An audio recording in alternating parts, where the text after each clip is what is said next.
কি বলবো, আমার কোনো ভাষা নেই আসলে। আমি নিজেই 2 দিন অসুস্থ ছিলাম একদম এগুলো দেখতে দেখতে।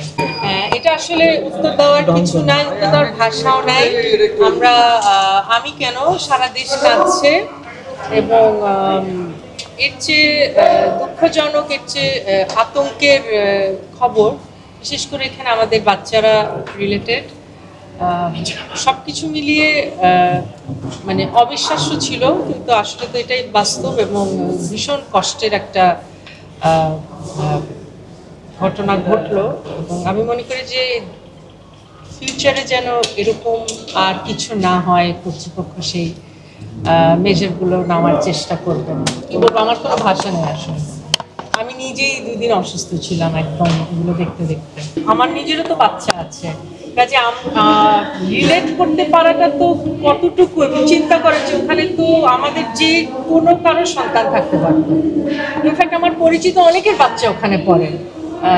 মানে আল্লাহর অনেক রহমত যে তারা ওই মুহূর্তে তখন স্কুলে ছিল না, বা কেউ আগে বের হয়ে গেছে, বা ওরকম কিছু ছিল, পরীক্ষা ছিল বলে অনেকে আগে বার হয়েছে। সো এটা একটা ভয়ানক একটা ব্যাপার। আর যেগুলো ফেসবুকে প্রচার হয়, বা কেউ, যেটা আপনি বললেন যে সংখ্যা নিয়ে যে একটা কথা, সেটা নিয়ে আমি আসলে কোনো মন্তব্য করতে চাচ্ছি না, কারণ এটা সময়, জাস্ট 2-3 দিন হয়েছে, সময়ের সাথে এটা আমার ধারণা যে সত্যটা আমরা সবাই জানতে পারবো। আমি আসলে কোনো একটা স্ট্যাটাস দেখে বা কিছু স্ট্যাটাস দেখে কোনো মন্তব্য করতে চাই না, না জেনে।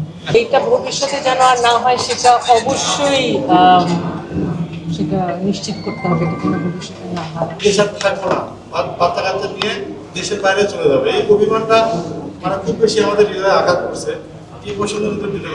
উনার সন্তান তো মারা গেছে, উনি আরো অনেক কিছু বলতে পারে, ওনার বলার অধিকার আছে। এবং ওই মুহূর্তে একটা মানুষ আরো কত কিছু যে বলতে পারে, উনার যে বেঁচে আছে, নিঃশ্বাস নিচ্ছে, এটাই আমার মানে মনে হয় যে অনেক কিছু।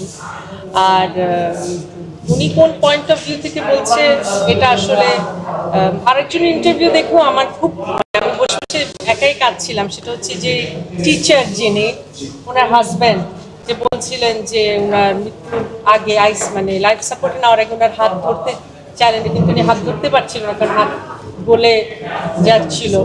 এই মানে এগুলো আসলে নেওয়া যাচ্ছে না। আমি মানে বললাম তো, ভবিষ্যতে যেন আর এটা না হয়।